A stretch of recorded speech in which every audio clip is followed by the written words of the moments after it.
Peace, peace, love, light, and self healing family. This is Brittany, the host. Welcome back to the Royalty Podcast. And tonight we're going to talk about telepathy, telepathic communication, and its connection to knowledge and vulnerability. The last episode was the courage to be authentic and vulnerable. And the episode before that was the cost of closing our hearts. So there's a theme, and I would recommend that you check those out. They're about 15 minutes each. But this is a theme leading up to how we can self-heal, how we can move through this journey of healing ourselves.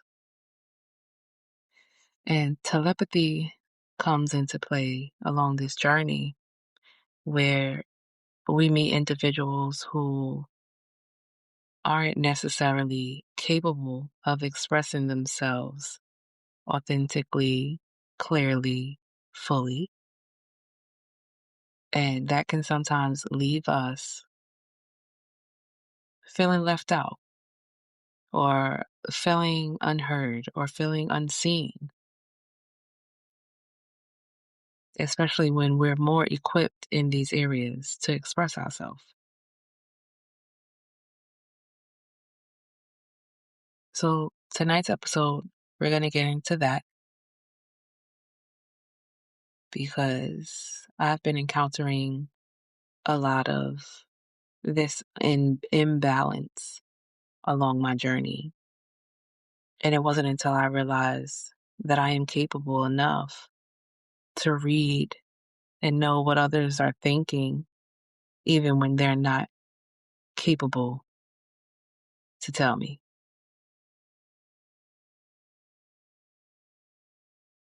And that allows for closure within myself, even when it's not necessarily given externally, because we won't always get that validation outside of ourselves.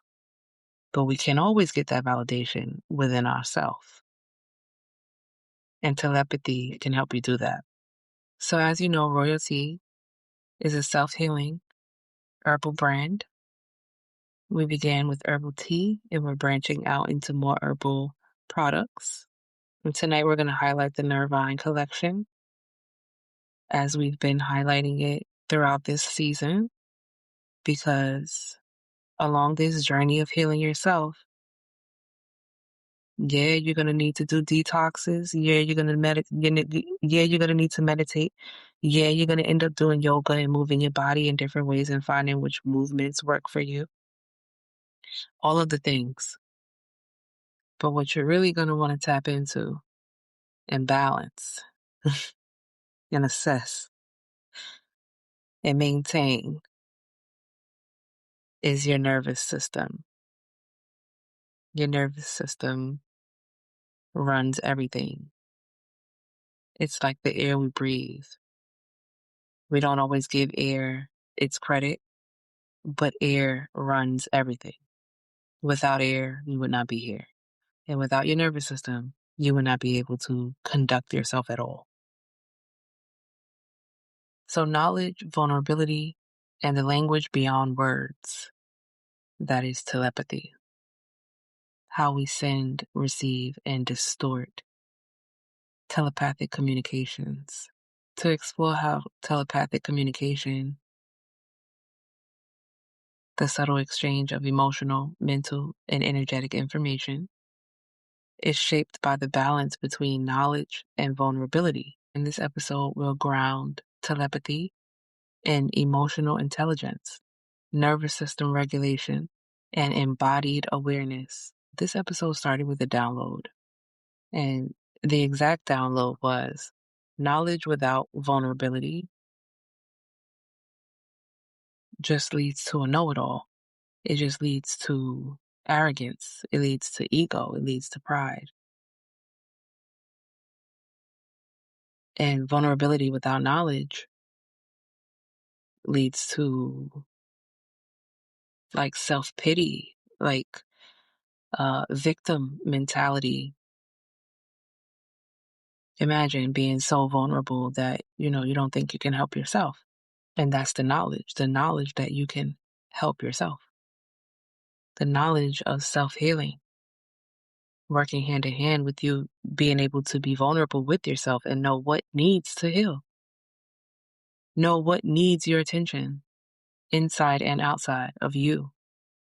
So telepathy is a clarity that requires coherence between your heart, your mind, and your body. An affirmation for that is I communicate clearly, consciously, and responsibly, seen and unseen. Because when your heart, mind, and body are in balance with each other, you're able to trust in your thoughts, trust in your feelings, trust in what it is your body is asking you for, and not second guess it.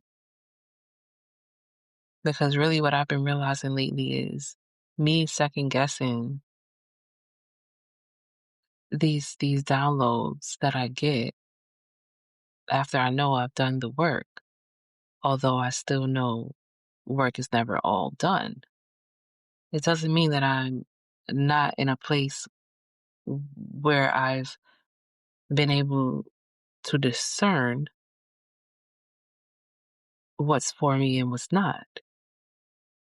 So then I have to ask myself, why am I still doubting myself? And then we can look at our environment because it plays a big role. And if you realize if you separate yourself from your environment, you begin to believe in yourself more, then there you go. But also, we're not always going to be in an environment that we can control. And until we get there, we have to figure out and learn how to control ourselves. And that starts with vulnerability with you. Because if you can't be vulnerable with you, you'll never be able to be vulnerable with anyone else. And if you can't be vulnerable with anyone else, you're not truly making connections. What you're really doing is just wearing a mask in every connection because you're scared to be vulnerable. You're scared of what will happen when they see the version of you without your mask, whatever your mask is. 'Cause people hide behind different masks: mask of confidence, mask of knowledge, mask of relationships, unity, businesses, money. There's all kinds of things.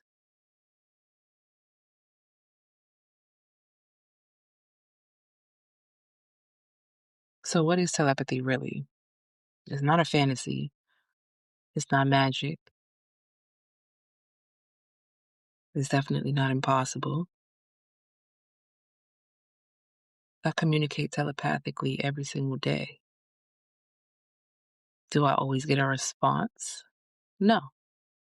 But even us as priestesses, goddesses, intuitives, readers, oracles, whatever you want to call us, when we're interacting with energy, we have an ability to literally read minds. When you're getting messages, sensations, feelings, emotions, thoughts about a specific person that you're interacting with, and you're unsure if these thoughts are true, you're unsure if your mind is making up these thoughts, or if these are actual facts and you're just witnessing them. And us as oracles, we tend to find out eventually if we're supposed to. And all of that is a part of our journey here. The more we trust in the energies, the more we trust in ourselves.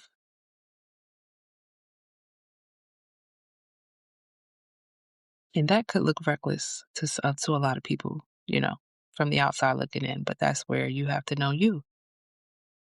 That just goes specifically to my goddesses. Y'all hear me? You have to know you, okay? I've had plenty of people throughout my life look at me strangely and wonder why I entertain certain energy. And it really is none of their business. It's not, but that's people. We're nosy, we're judgmental, and we like to wonder why them? Why are they doing that? Instead of just worrying about ourselves. We're all here for a specific reason. And when we figure that out, it'll all come together how those specific reasons and individual journeys unite as one. But if you don't give yourself that time, attention, and energy first, how could you ever expect anyone else outside of you to? How will anyone else understand you, understand you, overstand you if you don't yourself? So, yeah, telepathy is not fantasy, it's not magic. It's a subtle perception enhanced by emotional intelligence and nervous system regulation. Because when you're able to identify, observe, reflect on certain emotions from yourself and others, because once you learn it within yourself, you're able to know it within others. You're able to know when this person is, okay, they just got defensive. Okay, they didn't take that well, they didn't respond. Okay, you can reflect these things back against how you may have responded in the past or present, and whether you are in a lower vibration or a higher vibration. So that's the type of mental processing I do when I'm observing people. And sometimes I'm surprised, sometimes I meet anomalies and what I thought based on my past experience is not the case. And that's where I'm looking for them to be vulnerable with me and tell me who they are, show me who they are. But again, if you don't know yourself, then you won't be able to tell me or show me. Everyone participates unconsciously through emotional resonance in telepathy, through emotional resonance and intuition and energetic exchange. So regardless whether you know it or not, like I said, oracles, we can read your energy regardless. And someone like me, I don't need the validation of you knowing that I read it. Because me reading your energy is for my safety. It's not to be seen. It's not for you to know that I can do it. I don't need you to know I can do it. It's for my safety. It's for my protection. So I see telepathy as like a mind to mind communication. And connections feel explosively amazing when you connect in this way, when you connect mind to mind. These are the relationships where, um, he can finish your sentences. She knows what you're thinking. She knows what you're going through. You haven't told her. And this could be, friendships, relationships, families, like any type of connections. I truly believe when two people have their emotions balanced and someone know who they are, have knowledge of their self, and are able to be vulnerable with those two things, they can easily connect telepathically and quickly. Those are the connections that I truly value because I feel like I can trust them because they trust themselves. So knowledge without vulnerability leads to over intellectualizing intuitive signals. So, you get a message and now it's like you got 10 different versions in your head of what that message could mean. And I'm definitely guilty of this. But then I give myself time, grace, discernment. If it's truly, and for me, I feel like giving myself that time, grace, discernment, ability to wait for the clarity, surrendering and having faith in the clarity also allows me to know whether or not that was even for me. Because if I don't come back to it and nothing never becomes clear, then hey, it just wasn't for me. But sometimes when we don't have vulnerability to be able to say that that may not be for me, we cling on to things and the knowledge will influence you to think that you know it all and you're not missing anything. You see what I'm saying? So one of those first thoughts, the knowledge is going to be like, oh, yeah, it's that, and keep it moving. When really what you may have needed in that moment was patience, time, discernment. Discernment is huge. So also knowledge without vulnerability is it's like sending emotionally disconnected messages or distorted messages. Because think about it, if I'm here on this platform and I'm talking in a tone that's like I know it all, and anything that you thought that isn't what I'm saying right now is wrong. That's very confrontational. It's very disconnected from the collective.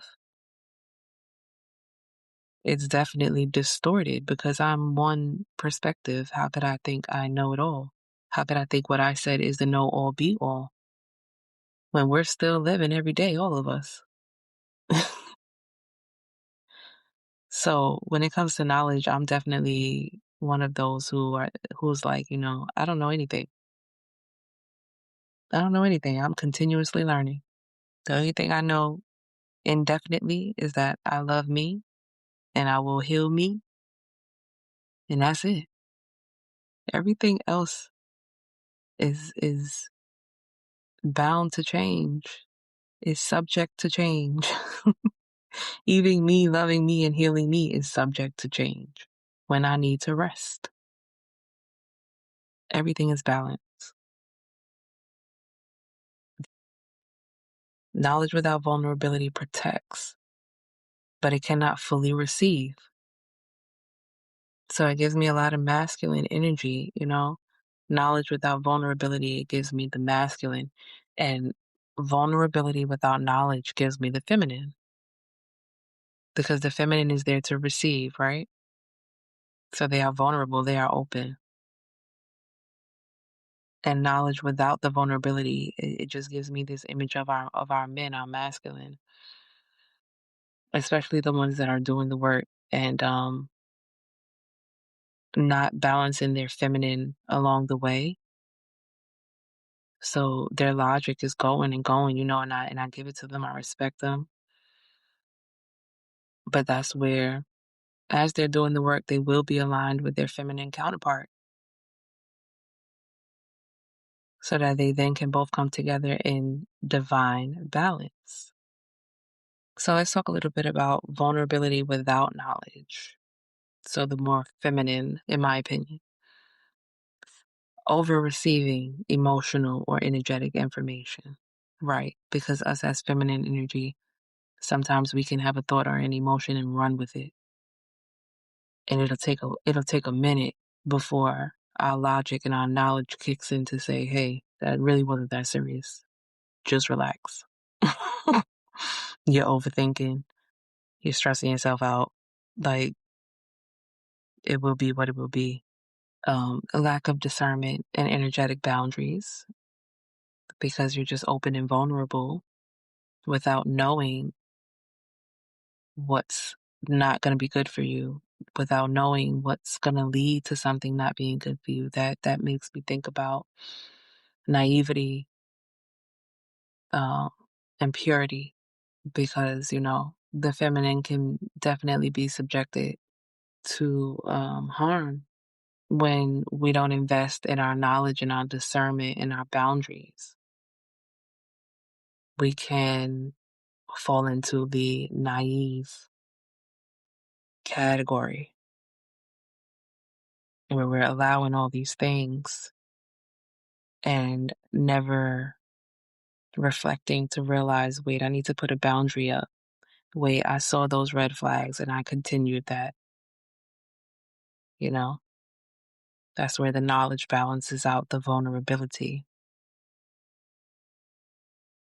Because yes, we are women. Yes, men should respect us as women, right? But not every man has that ability, and we have to be able to discern who does and who doesn't. Because if we allow someone who doesn't in, that's a choice that we made. And once we allow them in, then we have to figure out how to get them out once we realize that it's not healthy. All of that comes with the knowledge and not just staying vulnerable. Plenty of women stay vulnerable all their life and stay in relationships that they're not happy in, that they're not fulfilled in, because they don't seek knowledge. Knowledge of what else is out there, what else they could have, who else they could be. So vulnerability without knowledge also risks emotional overwhelm and confusion. You can't be endlessly open and vulnerable. You're literally setting yourself up for attack. And this is reminding me of Cancer energy. Feminine Cancer energy can definitely be very vulnerable, very open, and it can take a while to build up that discernment. That's just a generalization. I know that's not every Cancer energy, but that's just what came to my mind. So vulnerability without knowledge fills everything, but understands little. And this is where we truly come together for divine balance as the feminine and masculine. Because if we take these topics in the way that I translated them, where knowledge without vulnerability is the masculine and vulnerability without knowledge is the feminine, they complete each other, where knowledge protects but cannot fully receive, and vulnerability feels everything but understands little. So the knowledge will protect that vulnerability when they begin to work together in balance. The divine balance and telepathic clarity, because when these two are in balance, you will naturally be able to tap into your telepathic abilities. It will naturally come to you. You will just need to be still to be able to discern what's yours and what's not. When knowledge is embodied and vulnerability is contained, communication becomes coherent, clear, ethical, easy, fluent. All communication, physical communication, verbal communication, right, in the 3D, and telepathic communication, mind to mind communication in the ethers, in the auras, in the energy. And that's because you become clear and coherent and in balance with yourself first. How do you do that? By balancing your nervous system. A calm nervous system allows accurate sending and receiving. If you haven't already, check out Royalty's Nervine collection. It supports emotional regulation, grounding intuitive perception in the body, and reducing energetic noise. Because think about it, like, how will you be able to sift and sort through what's coming in, through what you're receiving, if there's a lot of energetic noise from past trauma, from childhood trauma, from current relationships, environments? All of these things play a factor. All of these things contribute to our well-being, our wellness, and our health. So when it comes to community and healing ourselves as a whole on a collective level, regulating our nervous system, regulating our emotions, being in tune with ourselves, with our mind, body, and spirit, knowing when we get a telepathic message that's not from us. So I believe true collective healing will happen when knowledge humbles itself to compassion and vulnerability, anchoring itself in awareness. Conscious communication can create unity and not distortion and not distraction. And this is why it's important for us all to really tap back in.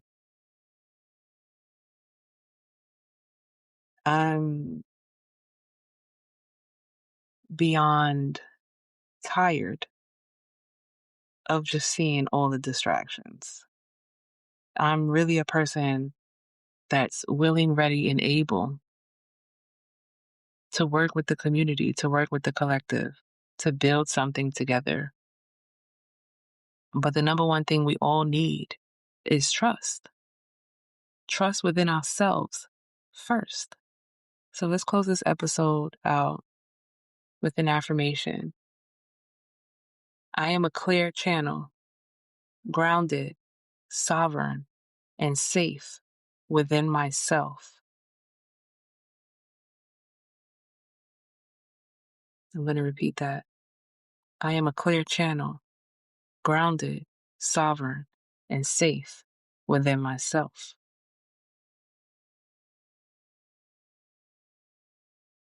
Knowledge without vulnerability builds walls.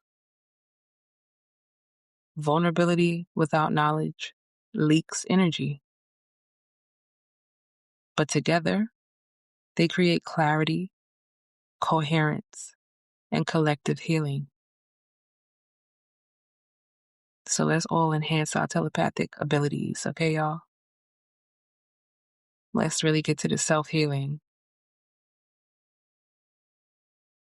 and know ourselves.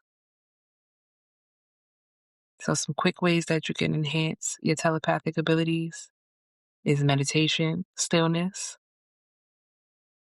journaling your experiences, the patterns you notice, and even successes within telepathic communication.